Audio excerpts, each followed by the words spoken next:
আল্লাহ রাব্বুল আলামিন সূরাতুন নূহের 10 11 12 তিনটি আয়াতের ভিতরে আল্লাহ বলেন ফাকুল তুস্তাগফিরু রাব্বাকুম ইন্নাহু কানা গফফারা।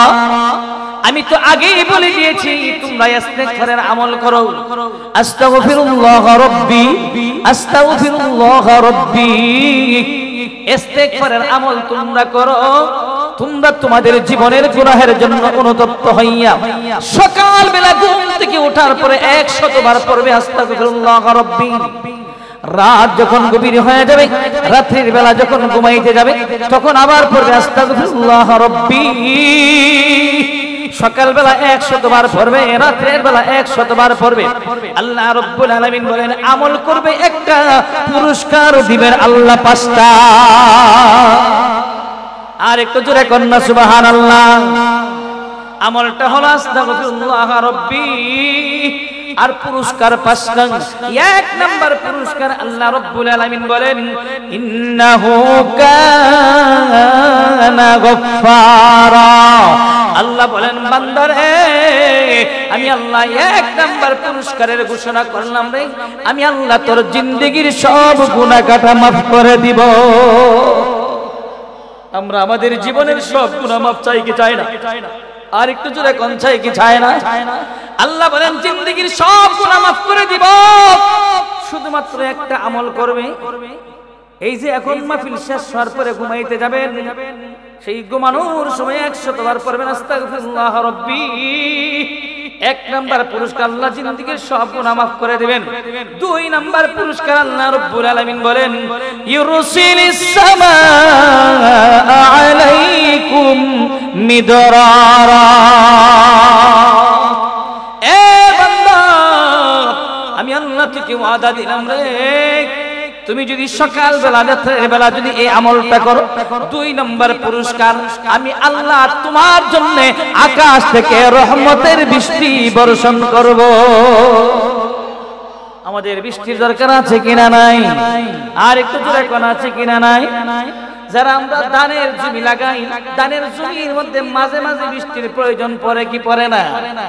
এ বান্দা তোমার যদি ধান ক্ষেতের মধ্যে তোমার বৃষ্টির প্রয়োজন লাগে, তোমার ধান ক্ষেতের মধ্যে যদি তুমি ধান বিচি চাও, আল্লাহ বলেন বান্দারে আমি আল্লাহ তোকে ওয়াদা দিলাম তুই সকাল বেলা ঘুম থেকে ওঠার পরে এই আমলটা করবে, আমি আল্লাহ তোমার জমির মধ্যে আকাশ থেকে রহমতের বৃষ্টি বর্ষণ করব। আর একটু জোরে কন্যা সুবহানাল্লাহ। কয়টা গেল পুরস্কার? জোরে কোন কয়টা গেছে? 2টো পুরস্কার চলে গেছে। 3 নাম্বার পুরস্কার আল্লাহ বলেন ওয়া ইউদিদকুম বিআমওয়ালিন ওয়া বানিন।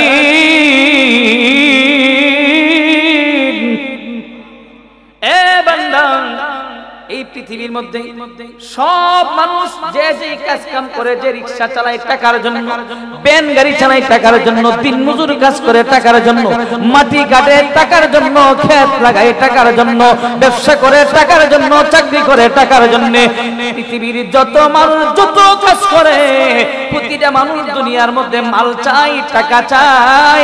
আল্লাহ বলেন বান্দারে তুই সকাল বেলা ঘুম থেকে ওঠার পরে আমলটা করবে, রাত্রে বেলা ঘুমানোর সময় তুই আমলটা করবে, আমি আল্লাহ তোকে ওয়াদা দিলাম রে, আমি আল্লাহ তোকে মালের মালিক বানায়া দিব। আরেকটা জোরে কোন সুবহানাল্লাহ। টাকার মালিক কে? মালের মালিক কে? আল্লাহু গানিয়ুন ওয়া আনতুমুল ফুকারা। আল্লাহ হলেন ধনী, আমরা সব ফকির। আল্লাহ বলে বান্দা মালের প্রয়োজন তুমি তোমার মালিকের কাছে মাল চাইবা, টাকার প্রয়োজন মালিকের কাছে চাইবা, জমির প্রয়োজন মালিকের কাছে চাইবা।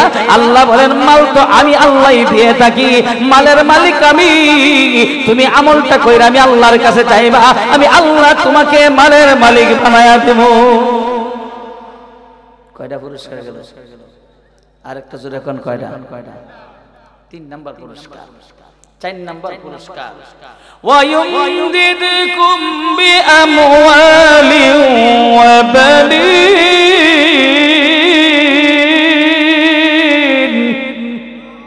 এ বান্দা 4 নাম্বার পুরস্কার দিমু রে।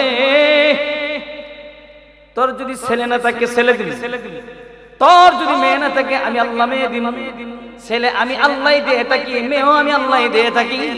বান্দারে ছেলের বড় প্রয়োজন, তুই আমলটা করবে সকালবেলা ঘুম থেকে ওঠার পরে আস্তাগফিরুল্লাহ রাব্বি আস্তাগফিরুল্লাহ রাব্বি, এই আমলটা তুই 100 বার করবে। রাতে ঘুমানোর সময় 100 বার করবে। আল্লাহ বলেন ছেলে চাইলে ছেলে দিব, মেয়ে চাইলে মেয়ে দিব। ছেলে মেয়ে দেওয়ার মালিক কে? আরেকটু জোরে বলেন কে? ছেলে মেয়ে দেওয়ার মালিক আল্লাহ। আল্লাহ বলেন ছেলে চাইবে ছেলে দিব, মেয়ে চাইলে মেয়ে দিব। জোরে কোন সুবহানাল্লাহ। এই 4টা পুরস্কার আল্লাহ দিব দুনিয়াতে, আর একটা পুরস্কার আল্লাহ দিব আখিরাতে। একটা পুরস্কার আল্লাহ কোথায় দিবে? একটা পুরস্কার আল্লাহ আখিরাতে দিবে। আল্লাহ বলেন ওয়া ইয়াজআল লাকুম জান্নাতিন ওয়া ইয়াজআল লাকুম আনহারা। আরেকটু জোরে কও আল্লাহু আকবার, আরেকটু জোরে কও আল্লাহু আকবার। ويجعل لكم جنات ويجعل لكم أنهارا। এ বান্দা তুমি আমল করবা, একটা আস্তাগফিরুল্লাহর আমল করবা, আমি আল্লাহ তোমাকে ওয়াদা দিলাম এই 4টা পুরস্কার দিব দুনিয়াতে, একটা পুরস্কার আখিরাতে। সেই আখিরাতের পুরস্কারটা হলো আল্লাহ বলেন আমি আল্লাহ তোমার জন্য একটা জান্নাত বানিয়ে রেখেছি, যেই জান্নাতের তলদেশ দিয়ে আমি আল্লাহ নহর প্রবাহিত করে রেখেছি। আর একটু জোরে কোন সুবহানাল্লাহ। ওই সূরাতুন নাজিয়াত তাফসিরে যাব পরে, সূরাতুন নাজিয়ার আলোচনায় যাব পরে। হাদিস দিছি 2টা। 1 নম্বর হাদিস আন আবি হুরায়রা রাদিয়াল্লাহু তাআলা আনহু قال قال رسول الله صلى الله عليه وسلم ثلاث دعوات مستجابة لا شك فيه دعوات المظلوم ودعوات المسافر ودعوات الوالد على ولده। আমার নবীজি বলেন 3 ব্যক্তির দোয়া আল্লাহ দরবারে সরাসরি কবুল। আর একটু জোরে কোন সুবহানাল্লাহ। কয় ব্যক্তি? 3 ব্যক্তির দোয়া আল্লাহর দরবারে সরাসরি কবুল হয়ে যায়। 1 নাম্বার ব্যক্তি হলো দাওয়াতুল মাজলুম। 1 নাম্বার কি? সূরা নাজিয়া পরে আলোচনা করব, আগে হাদিসটার উপরে কিছু আলোচনা করি। 3 ব্যক্তির দোয়া আল্লাহর দরবারে সরাসরি কবুল হয়ে যায়। নাম্বার 1 মুসলিম। বাংলাদেশে মুসলিম আছে কিনা নাই? আর একটু জোরে এখন আছে কিনা নাই? এই যে শুরু হয়ে যাবে এখন। বাংলাদেশে মুসলিম আছে, বাংলাদেশে টুপিওয়ালা পাঞ্জাবি ওরা মুসলিম, আর টুপি ছাড়া পাঞ্জাবি ছাড়া মুসলিম মানুষ আছে কিনা নাই? আর একটু জোরে এখন আছে কিনা নাই?